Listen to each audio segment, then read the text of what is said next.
Parámetros farmacocinéticos.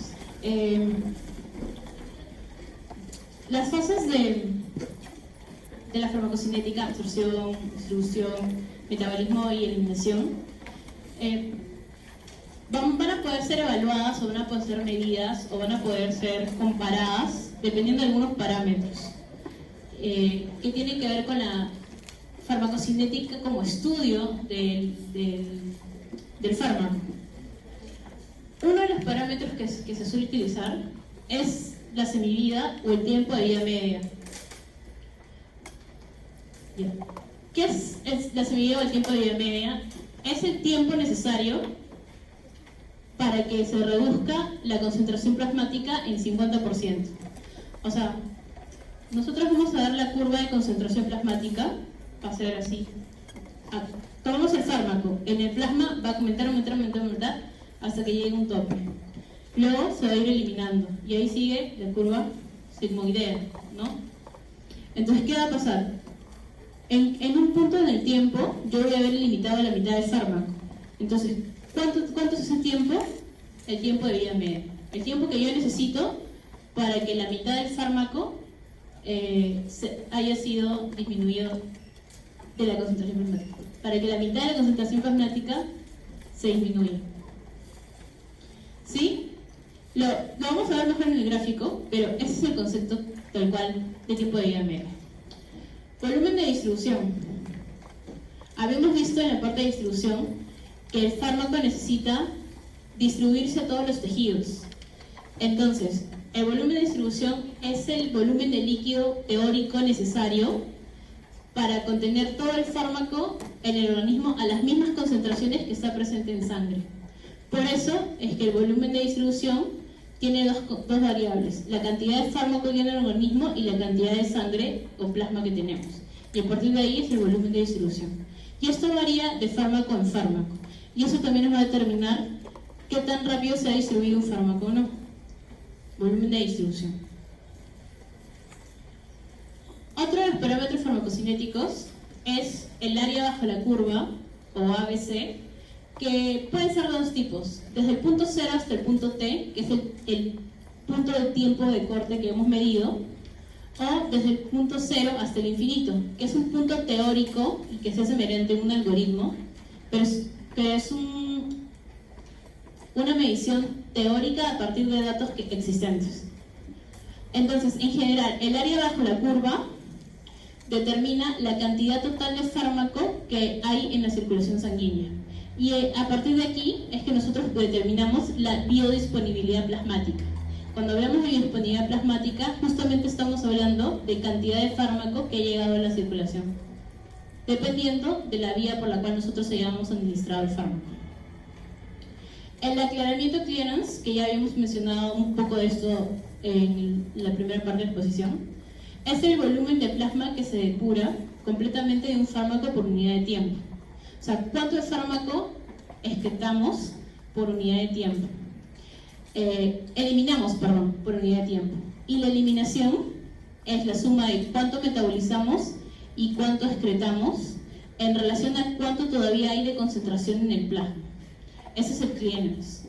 Entonces, el clearance puede ser tanto renal como hepático, como cualquiera de las otras vías de eliminación que ya hemos descrito. O sea, en leche materna, en estos otros. Generalmente se considera el renal y el hepático porque son los dos principales. Y a partir de esto se saca el clearance total del fármaco. Entonces, si nosotros tenemos un fármaco que solo se elimina por vía renal, vamos a tener que el clearance va a depender hasta aquí, del clearance renal. Pero si tenemos un fármaco que se elimina tanto por vía hepática o biliar o por vía renal, para yo poder determinar el clearance total es lo que afecte al renal y el hepático. Entonces, ¿por qué es importante saber esto?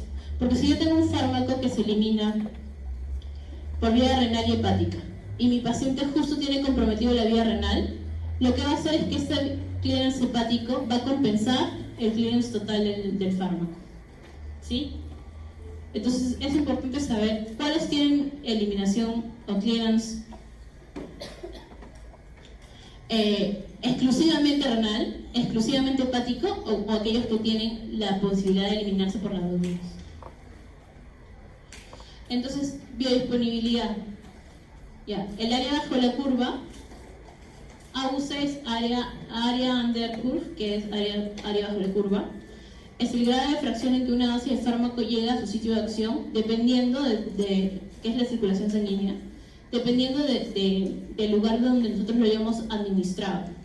Entonces, nuevamente, lo que hemos hablado, si tenemos la vía intravenosa, como no hay absorción, la biodisponibilidad de la vía intravenosa es del 100%, porque los 200 miligramos que yo administro por vía endovenosa van a ser los 200 miligramos que van a llegar a la circulación. Entonces, biodisponibilidad del 100%. Pero cuando yo tengo biodisponibilidad por vía oral, voy a tener que hacer mi cálculo de la concentración del área bajo la curva para poder determinar cuánto de concentración plasmática ha llegado.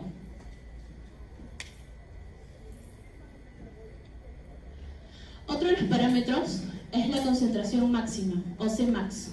En algunos gráficos lo van a encontrar como Cmax. Es la concentración plasmática máxima que alcanza una droga después de haber sido administrado, pero por vía extravascular. O sea, no puede ser por vía intravascular para llegar a un Cmax. Generalmente el Cmax está dado en la vía oral. Entonces administramos un fármaco, llega hasta un pico. Ese pico es el Cmax, la concentración máxima a la que va a llegar la droga después de haber sido administrada por vía oral. Y a partir de ahí, lo que viene es el declive. El Tmax es el tiempo en el cual alcanza este Cmax. O sea, si la concentración plasmática del Cmax lo alcanza en 50 minutos, el Tmax llega a ser esos 50 minutos. Y el Cmin no es el tiempo, aquí debe ser, no debe ser T. Es el tiempo en el que alcanza la concentración, en la concentración mínima del fármaco en el plasma. Eso lo voy a corregir para cuando suba la clase.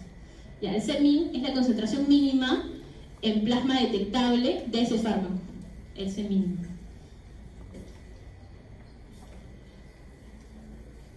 Entonces aquí vamos a observar en la gráfica ya para que ubiquen bien todos sus parámetros.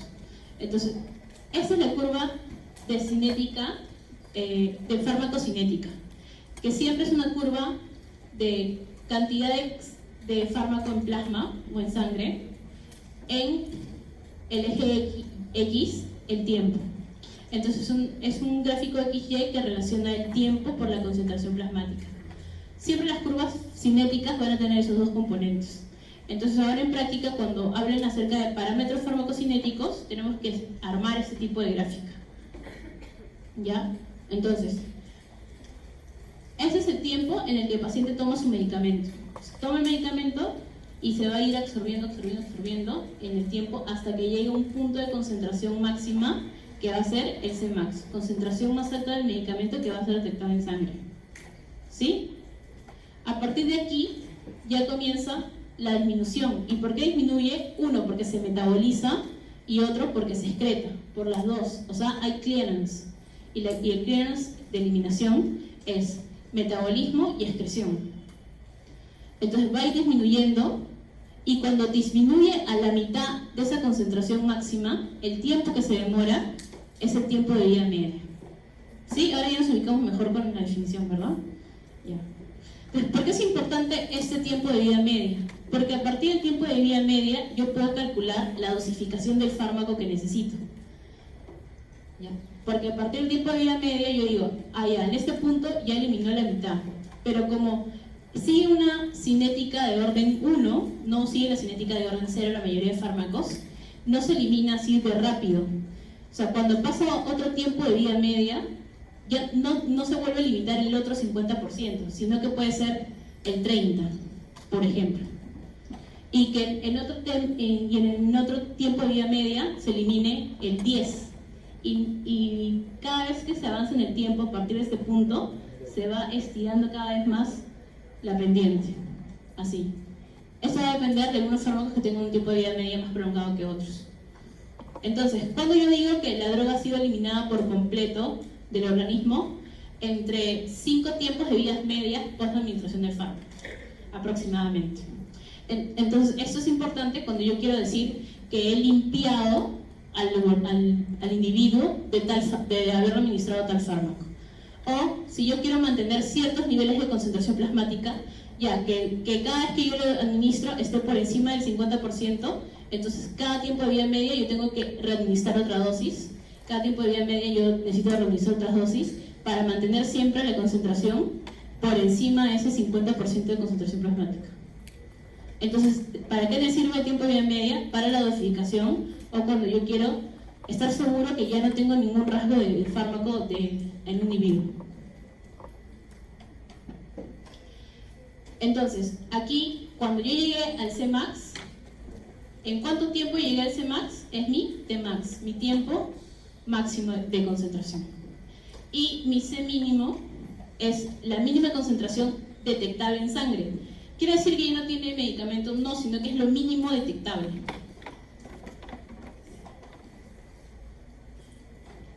Y todo esto de aquí que se pinta acá como ABC, es el área bajo la curva. ¿Qué cosa es? La biodisponibilidad plasmática. Sin embargo, habíamos visto que el área bajo la curva tiene un punto de 0 a T. Este punto es mi tiempo T, o mi T medios, o si yo quiero un tiempo acá, un T, ¿ya? Y tengo otra que es del 0 hasta el infinito, para lo cual yo teorizo, este último piquito se teoriza a partir de un algoritmo. Y al final, el área bajo la curva es la suma de todo esto. Entonces, a partir de conocer estos parámetros, sobre todo el parámetro de biodisponibilidad, vamos a hablar de lo que es bioequivalencia. Se dice, ese concepto es muy importante en relación a que están de moda, sobre todo porque ha salido noticias en el gobierno, de que hay que comprar medicamentos genéricos. Ahora todas las farmacias están obligadas a vender medicamentos genéricos. Sin embargo, para decir que un medicamento es un verdadero medicamento genérico, tiene que haber tenido estudios de bioequivalencia. Justamente de esto. Con un estudio de equivalencia, yo aseguro que ese fármaco que estoy diciendo que es un genérico de ese medicamento innovador, que es el medicamento de marca, tiene la misma equivalencia terapéutica, o sea, puede tener los mismos efectos si yo doy el genérico que si yo doy el de marca. Entonces, la única forma de asegurar eso es mediante un estudio de bioequivalencia.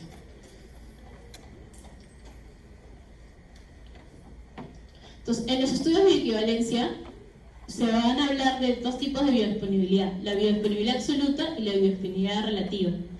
La biodisponibilidad absoluta es la que hemos hablado tal cual, la que se da a partir de medir el fármaco endovenoso y luego medir las concentraciones del fármaco cuando yo lo doy por vía oral y sacar la relación entre vía oral y endovenoso, que generalmente suele ser la de vía oral menor al 100% o menor al 1.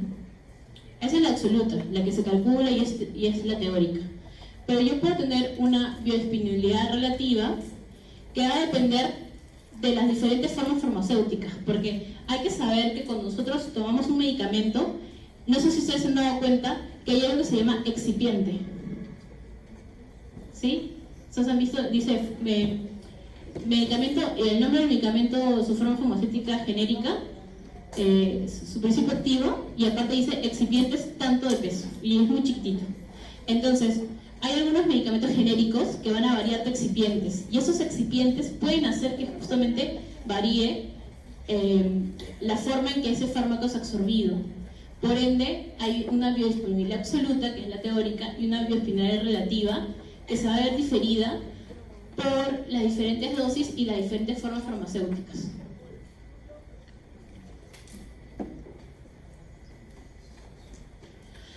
Entonces, en los estudios de biodisponibilidad hay un grupo de estudios que van a evaluar la diferencia entre la biodisponibilidad absoluta y la biodisponibilidad relativa. Entre lo cual, lo que tienen que ver es que el medicamento de referencia sea evaluado mediante el medicamento de prueba, que en este caso sería el medicamento genérico, y que puedan determinar si son bioequivalentes. Y para esto tiene que tener algunos principios. Primero, que el principio activo sea el mismo. Segundo, que se dé en la misma dosis y en la misma presentación. O sea, si son cápsulas, cápsulas. Si son de 500 miligramos, las dos cápsulas de 500 miligramos.